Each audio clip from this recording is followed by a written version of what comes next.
Alright, Schlockmeister fans, gonna watch a new movie just picked up recently called Nothing Underneath. Let's check it out.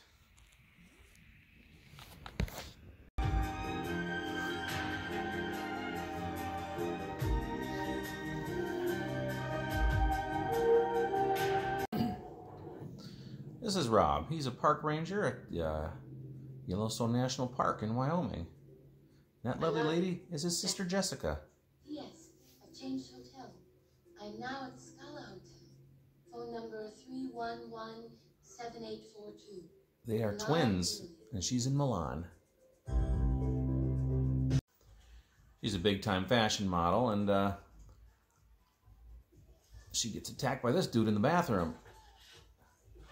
Now, she and her brother kind of have a psychic link. So if she gets in trouble, he feels it.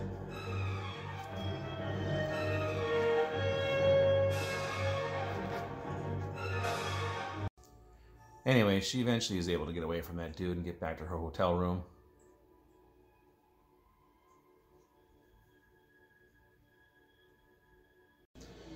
And then that psychic link kicks in again when he feels she's in trouble.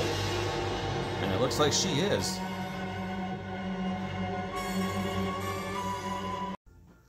So Rob was unable to reach her on the phone, so he panics and decides to go to Italy himself. He hasn't been able to reach his sister at all. Apparently Italy is filled with models. He's able to get into her sister's hotel room. Yeah? Well, the asshole's here. Jessica still hasn't come back to him. Who the hell are you? Jessica Crane's brother. And that's Donald Pleasance with a mustache. He's a cop. That's the last time I saw your sister. So he does some sleuthing on his own. I saw her was Christmas 2 years ago. I haven't seen her pictures. They're more and more beautiful. Later on, we have another model who appears to be in peril.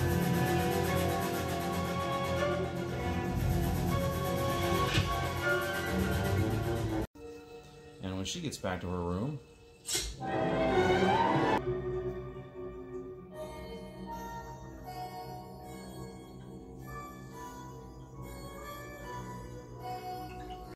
this killer could be some kind of nutcase who hates models.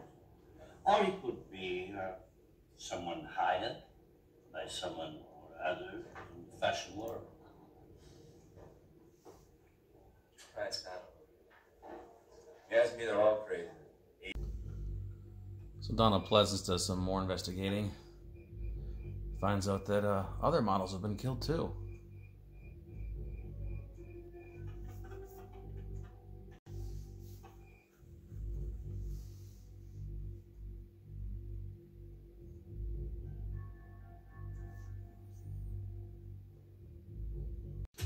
We're treated to some Murray Head and a fashion show.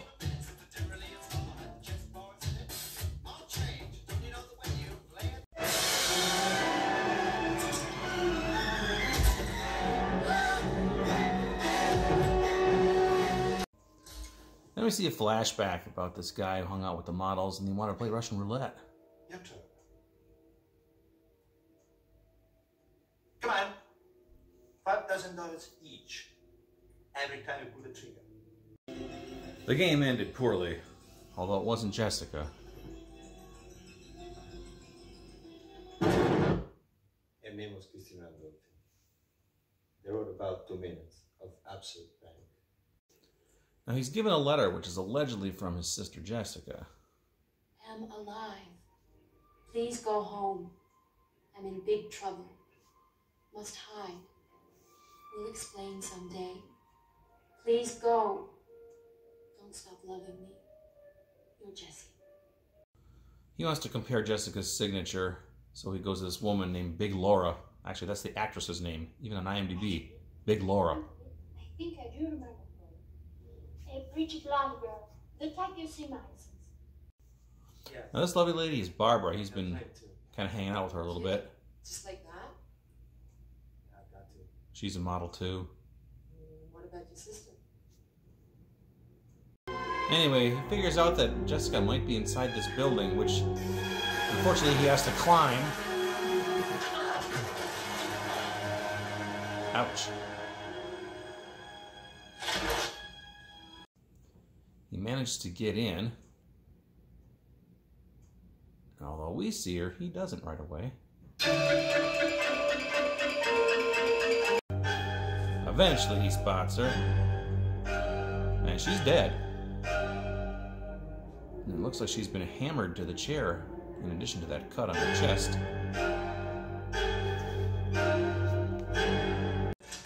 He has to hide when he hears somebody come in. Sure is hot today. It's that chick Barbara. And we see another flashback. Apparently these two had a little bit of a fling.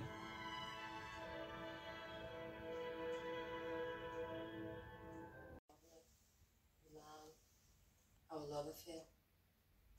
It's their fault that you wanted to leave me and get out of Milan. But I didn't let you, did I?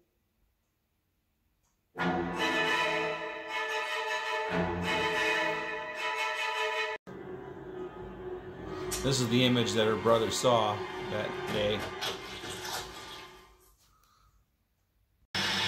Eventually she discovers him, goes after him with a drill.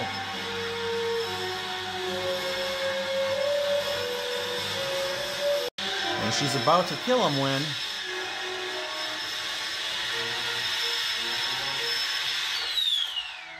the police. She then runs to Jessica's body and pushes her out the window along with herself. That's how our movie ends.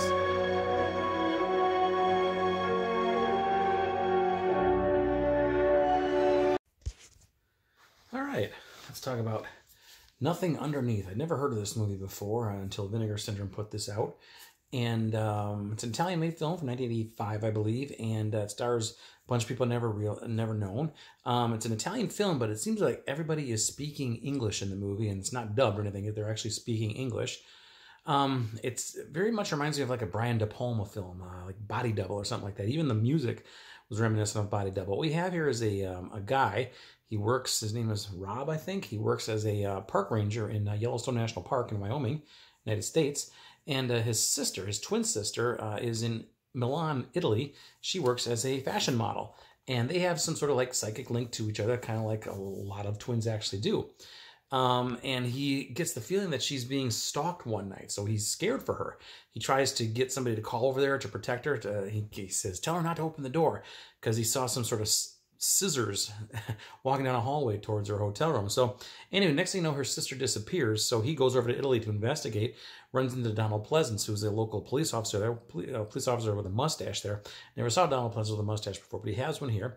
And basically, mostly on his own throughout the film, he tries to find out where his sister is. He talks to other models and photographers and that sort of thing. We see a lot of beautiful women throughout this movie. Quite often they take their clothes off. He meets this one woman named Barbara, stunningly beautiful actress named Renee Simonson, I think was her name. Ultimately, just fast forward here, he spends a lot of time looking for her. Not much happens, but then he finds out where he thinks she is. He climbs up this building, goes inside, finds his sister, but she's dead.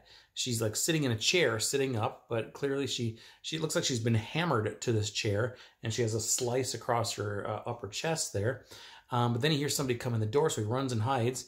And it's a woman who comes in the door. It's Barbara, this woman he met. It turns out we see little flashbacks. Barbara and Jessica, the sister, had some sort of like brief fling or something like that. I don't know if it was a jealousy thing or what, but she ended up killing her. And now she keeps her in the room there, propped up as if she's still alive. She comes in, talks to her, this sort of thing. She's carrying on some sort of affair, emotional or whatever, with Jessica's corpse. Well, anyway, Barbara eventually figures out that Rob is in there, and then she takes a drill and starts chasing him, and she's about to kill him. And then Donald Pleasance, the police, show up. They pull the core out of the drill, so the drill stops.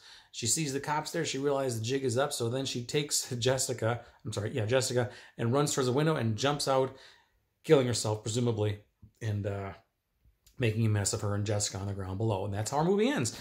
We see her just kind of falling out the window. So, anyway, that's it. Like I said, it's very reminiscent to me like a Dress to Kill or a Body Double, you know, that sort of movie. Just had that whole similar vibe to it. There's a lot of scenes where not a whole lot is happening, or there's just some action of like watching, and where there's not a lot of actual talking, you know, that sort of thing. It's just kind of just watching people do things, and that's what we hear. There's a woman, or we found out it's a woman later on, but there's a serial killer in Italy, in Milan, killing people with scissors. And it turns out that's Barbara, of course. So anyway, that is it. Now, it's Nothing Underneath. Like I said, this came out, Vinegar Syndrome put this out with the Black Friday sale. I think it was a new release for them. There was a sequel to this movie called Too Beautiful to Die, which is on this same Blu-ray collection here. So I will be reviewing that hopefully tomorrow as well. So anyway, that's it. It's got some lovely nude scenes in this movie. It does. It's got a couple of decent gore scenes as well. Some stabbing with the scissors, which was pretty cool. Hey, it's not a bad film at all. I would watch this again. So check it out. Nothing Underneath. Let me know what you think about it. Leave some comments. Watch it. Bye.